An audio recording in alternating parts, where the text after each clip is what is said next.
दोस्तों, आज की कहानी शुरू करने से पहले आपसे एक विनम्र अनुरोध है। यदि अभी तक आपने हमारा ये चैनल सब्सक्राइब नहीं किया है तो कृपया इसे सब्सक्राइब करें, लाइक करें और अधिक से अधिक शेयर करें ताकि हमारा उत्साह भी निरंतर बढ़ता रहे। धन्यवाद। सुनील ने एक नज़र अपने ऑफिस की मेज पर पड़े निमंत्रण पत्र पर डाली। यह उसकी कॉलेज की वार्षिकोत्सव का निमंत्रण पत्र था, जिसमें उसे बतौर मुख्य अतिथि सम्मिलित होना था। वैसे तो उसे कॉलेज से पास आउट हुए लगभग 20-22 वर्ष हो चुके थे, ना ही वो अपने पुराने किसी मित्र के संपर्क में था।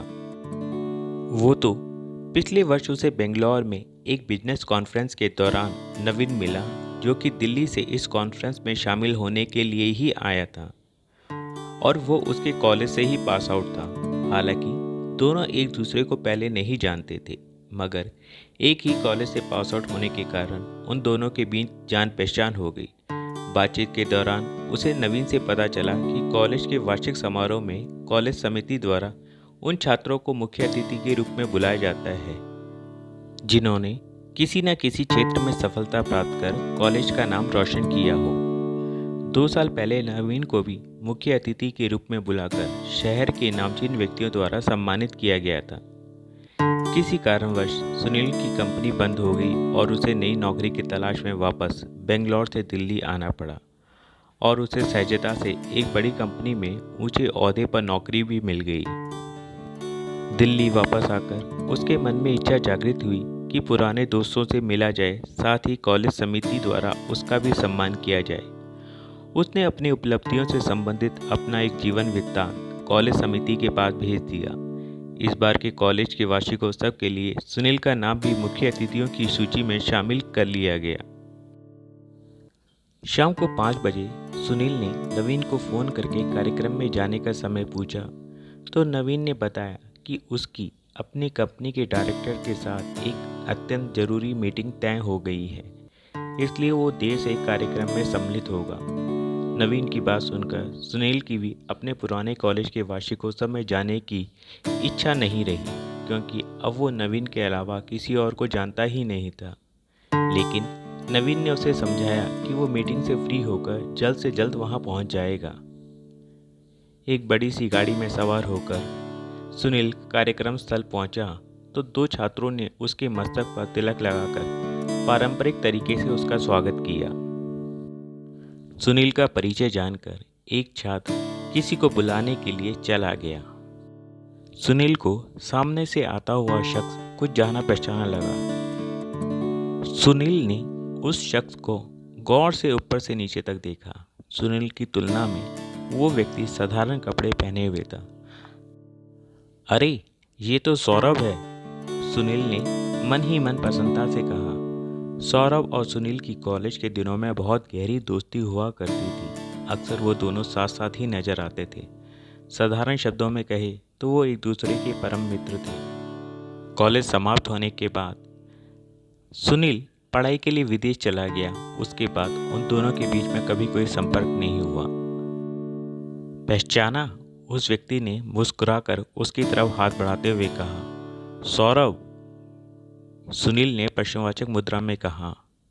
हाँ वही, मैं ही हूँ। ये कहते हुए सौरभ ने उसे गले लगाने का प्रयत्न किया, परंतु अपने और सौरभ के स्टेटस को देखकर सुनील कुछ झिझक गया।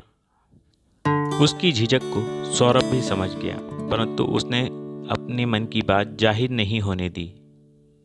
सुनील को लेकर वो मंच स्थल की तरफ बढ़ा। अभी तक कार्यक्रम की शुरुआत नहीं हुई थी। सुनील को वहाँ कुछ और अतिथियों के पास छोड़कर सौरभ बाकी अतिथियों को लेने के लिए द्वार पर पहुँच गया। 15-20 मिनट के बाद कार्यक्रम प्रारंभ हुआ। औपचारिक संबोधन और कुछ सांस्कृतिक कार्यक्रमों की प्रस्तुतियों के बाद अतिथियों का स्वागत करने के लिए उन्हें एक एक कर मंच पर बुलाया गया। शहर के कई बड़े बड़े व्यक्ति भी वहाँ मौजूद थे। मंच का संचालन कॉलेज के सबसे वरिष्ठ प्रोफेसर कर रहे थे। उन्होंने सुनील को भी मंच पर आमंत्रित किया, उसकी उपलब्धियों से सभी को अवगत कराया। तालियों की गड़गड़ाहट के बीच सुनील मंच पर पहुंचा। मंच पर अनेक प्रसिद्ध व्यक्ति बैठे हुए थे। प्रोफेसर साहब ने सुनील की प्रशंसा करते हुए कहा, जब भी इस कॉलेज का कोई छात्र किसी भी क्षेत्र में विशेष सफलता प्राप्त करता है तो हमें अत्यंत सुखद अनुभूति होती है। ये पूर्व छात्र हमारे सभागार में बैठे हमारे हजारों छात्रों के लिए आदर्श का काम करते हैं।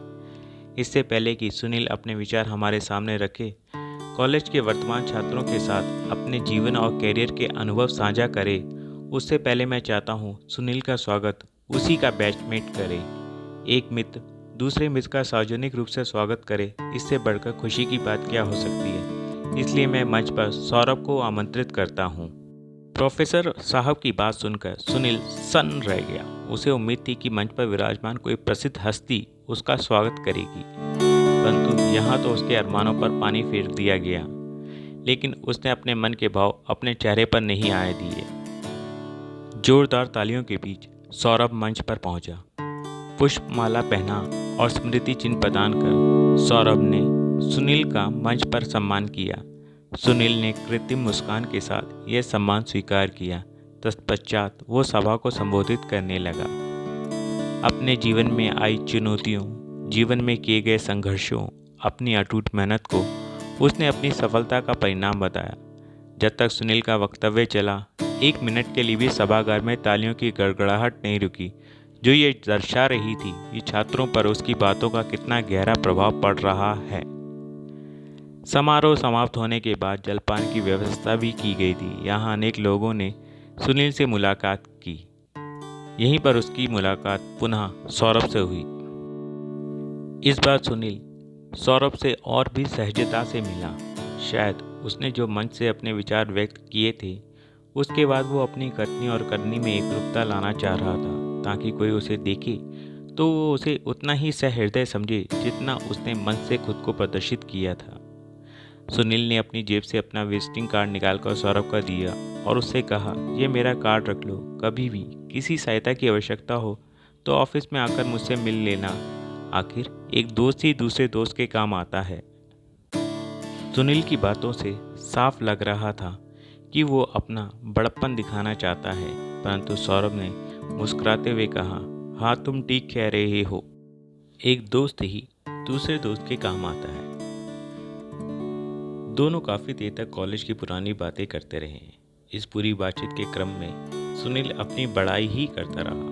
अपने देश विदेश के दौरों से लेकर अपनी महंगी कार, घर आदि के बारे में उसने सौरभ को इस प्रकार बताया जैसे कि वो अपनी सफलता से सौरभ को प्रभावित करना चाहता हो। कार्यक्रम समाप्त हो जाने के बाद सुनील ने सौरभ से पूछा क्या वह उसे घर छोड़ दे, लेकिन सुनील ने उसे बताया कि वो इस आयोजन समिति से जुड़ा हुआ है, इसलिए वो देर से घर जाएगा। कुछ दिनों के बाद एक दिन सुनील जब अपने ऑफिस के केबिन में बैठा हुआ कुछ काम कर रहा था, तभी उसके दरवाजे पर दस्तक हुई। सुनील ने कांच के पारदर्शी दरवाजे से सौरभ को देखा। सुबह से व्यस्तता में डूबे सुनील को सौरभ का यूं अचानक बिना फोन किए आना अच्छा नहीं लगा।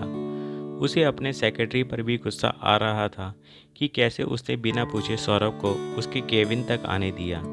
सुनील अभी ये सब बातें सोच ही रहा था कि सौरभ केबिन के अंदर आ गया। कैसे हो सुनील?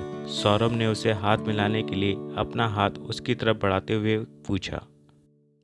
इसका जवाब देने की जगह सुनील ने उल्टा सौरभ से पूछ लिया, तुम यहाँ कैसे? आने से पहले एक बार फ़ोन तो कर लेते। ओह, मैं क्षमा चाहता हूँ, मैंने तो ये सोचा ही नहीं। अच्छा तुम अपना काम करो, फिर मिलते हैं। ये कहकर सौरभ तुरंत ही केबिन से बाहर चला गया।